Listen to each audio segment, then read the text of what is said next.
সংবিধান সংস্কার পরিষদ গঠন না করলে এর সমাধান রাজপথেই হবে বলে হুঁশিয়ারি দিয়েছেন জামাত ইসলামীর সেক্রেটারি জেনারেল মিয়া গোলাম পরোয়ার।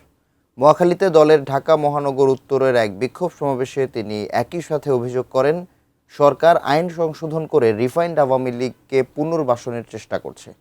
আরেক সমাবেশে দলের নায়েবে আমির অধ্যাপক মুজিবুর রহমান বলেন, জনগণের দাবি মেনে না চললে স্বৈরাচারী সরকারের মতোই বর্তমান সরকারকেও মানুষ প্রত্যাখ্যান করবে।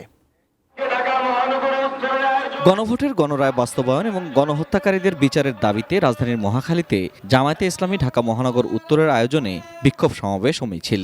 নির্ধারিত সময়ের আগেই সমাবেশ স্থলে আসেন দলের নেতাকর্মীরা। বাংলাদেশে কোনো দালালের স্থান হবে না।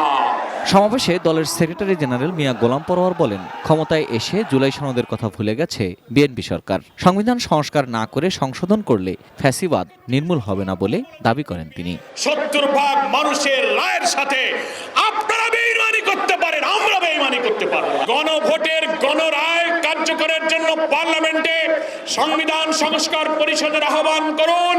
বিএনপির এমপিরা শপথ নিন, আমাদের এমপিরা শপথ নিয়েছে, বৈঠক ডাকুন। তা না হলে রাজনৈতিক সাংবিধানিক বিতর্ক যদি পার্লামেন্টে নিষ্পত্তি না করেন, আমাদের আর কোনো পথ থাকবে না। 70% লোকের কাছে রাজপথে তার ফয়সালা হবে ইনশাআল্লাহ। জামাত সেক্রেটারি বলেন, প্রধানমন্ত্রীকে ভুল বুঝিয়ে তার আশেপাশে কিছু নেতা দেশকে আবারও ফ্যাসিবাদের দিকে নিয়ে যাচ্ছে। প্রধানমন্ত্রীকে ভুল বুঝিয়ে গণভোটের রায় থেকে বিএনপি সরকারকে তারা পিছনে নিয়ে যাচ্ছে, ফ্যাসিবাদের দিকে দেশকে ধাবিত করছে। তারা রিফাইন আওয়ামী লীগ ইনক্লুসিভ ইলেকশনের নামে ফ্যাসিবাদের প্রেতাত্মাদেরকে বাংলাদেশে ঢোকার জন্য আবার ষড়যন্ত্র করছে।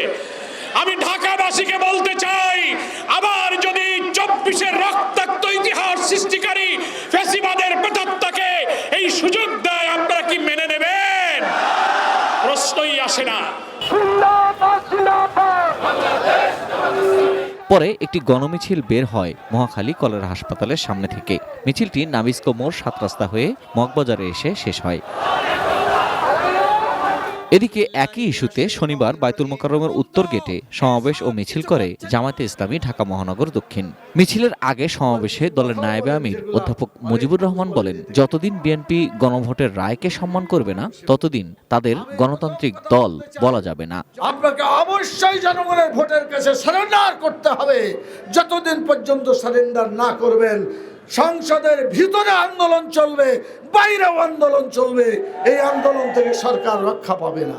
পরে একটি গণমিছিল বের করে ঢাকা মহানগর দক্ষিণ জামায়াতে ইসলামী। Ferdous Rahman, ATN news, Dhaka.